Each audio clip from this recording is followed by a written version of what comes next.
What are we doing here? And where are we gonna go? It's like we just woke up one morning, and then it's welcome to the show. Don't ask any questions, just go with the flow. Make as much money as you can, and try your best not to get broke. Copy everything you see on the TV, from the hairstyles to the clothes, and don't think too often, just do exactly as you're told. And if you ever get confused, then just turn towards the alcohol. You'll still hear your thoughts, then just turn up the radio as you learn to live a lifestyle of drugs, sex, and rock and roll. But in all honesty, I just need to know, is there more to the cycle than growing and getting old? Living and dying just to leave behind a happy home and a whole lot of property that somebody else is going to own. I just really need to know before the casket's closed, 'cause I'm not willing to gamble with my soul, nor am I ready to take any chances. These are just simple life questions, and I'm just searching for some answers. Like, what are we doing here? And what is our purpose?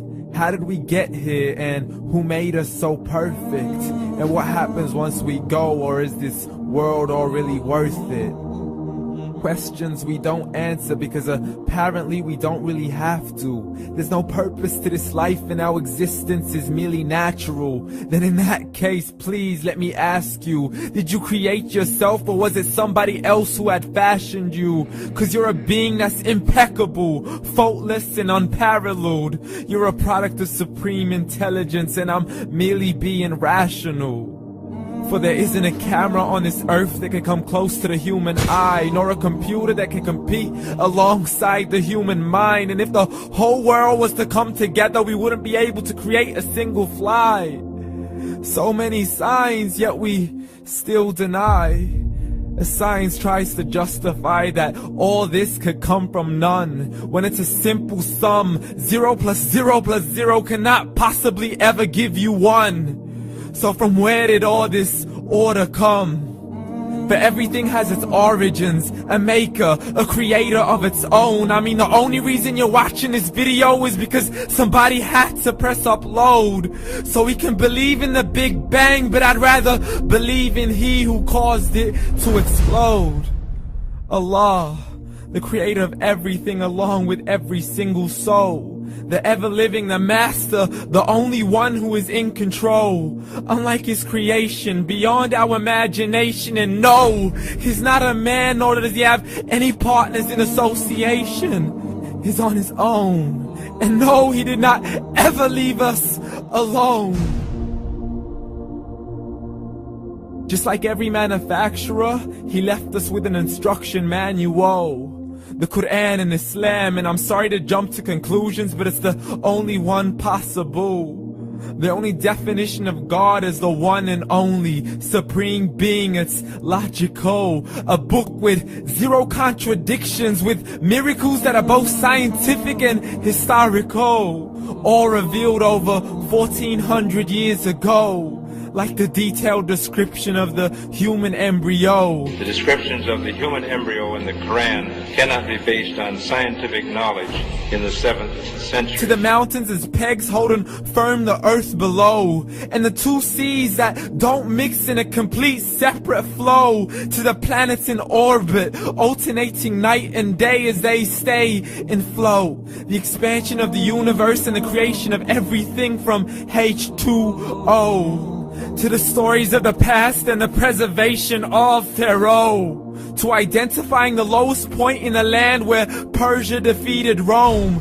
The gushing fluid that created man in the glands between the ribs and the backbone. And not a word has changed, it's still the same. So please explain how all this was known over 1400 years ago.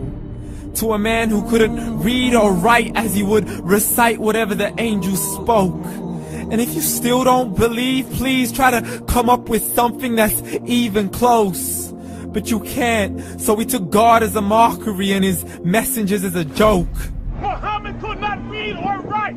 How's somebody who can't read or write gonna start a religion? Dismissed his scriptures as legends and tales of the ancient folk, as we live life according to our whims, desires, and hopes. saying this life is the only home we will ever know. We will live then die, then simply turn to bones. YOLO! Correction, after the grass dies, the rain arrives and it regrows, and Allah promises to do the same thing to your very soul and bring you back from your very fingertips to your toes, as the all-seeing supreme being watches us so close, and we are surely being tested in our wealth, our health, and our self, and everything that we've been blessed with. So believe, for we will surely be resurrected and be brought back to our Lord and account for every single deed, as He hands us our books and orders us to read.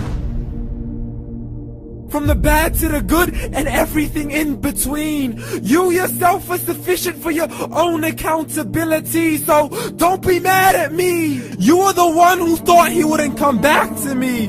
I gave you a whole life long to search after me, but you were busy in all that which was temporary. So read, and glad tidings to all those who believed. And if you disbelieve, read. And don't let that day be the first day you find out what your life really means. Read.